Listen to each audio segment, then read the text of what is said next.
I'm joined now by ethics counsels for our last two presidents, Norm Eisen for President Obama, Richard Painter for George W. Bush. Welcome to both of you. And Mr. Eisen, let me begin with you. It's pretty clear that Donald Trump is not going to divest. You heard Rand Paul say that they think it's unrealistic. Why do you think he must?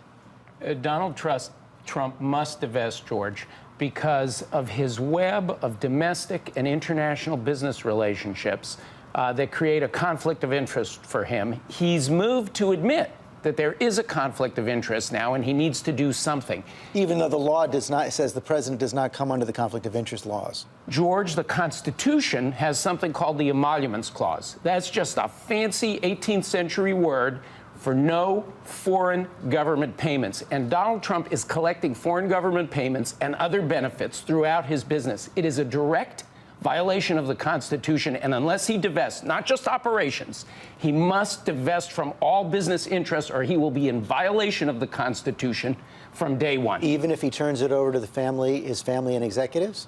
If he retains the ownership of the businesses, and those businesses take money from foreign governments in transactions with foreign governments or corporations controlled by foreign governments, he will be in violation of the Constitution, regardless of who's managing the businesses.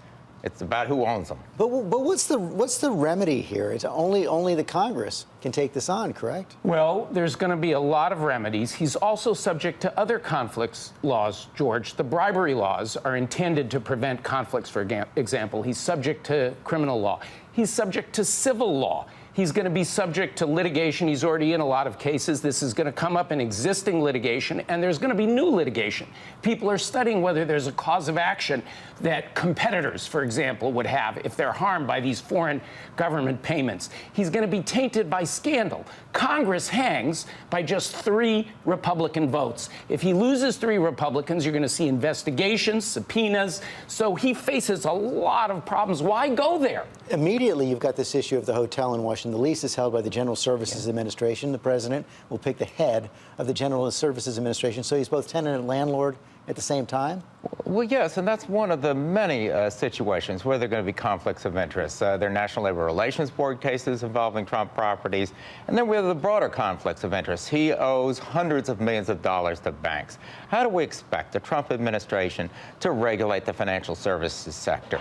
Are we going to have another bubble where real estate prices go up along with bank stocks for a while until there's a crash and everybody suffers because of it? He needs to focus on being president. The president is not an innkeeper. He is not a celebrity talk show host or reality star host. Let somebody else do those jobs. I think Billy Bush is looking for a job. Maybe he could take over The Apprentice.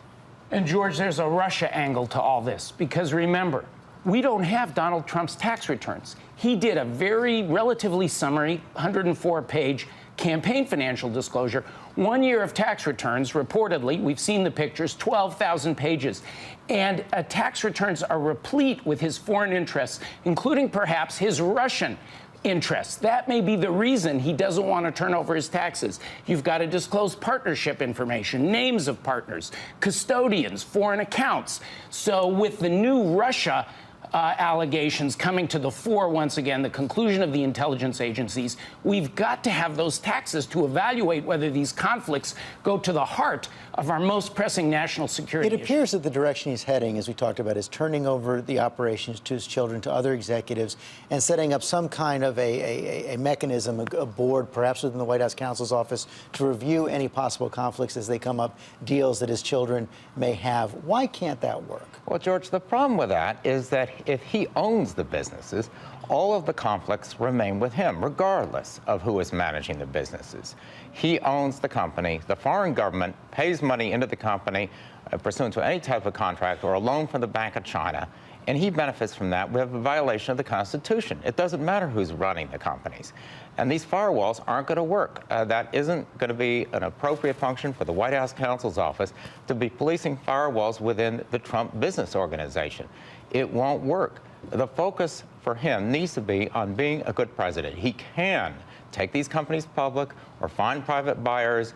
He can convert these companies to cash. He'll have a couple of $1 billion.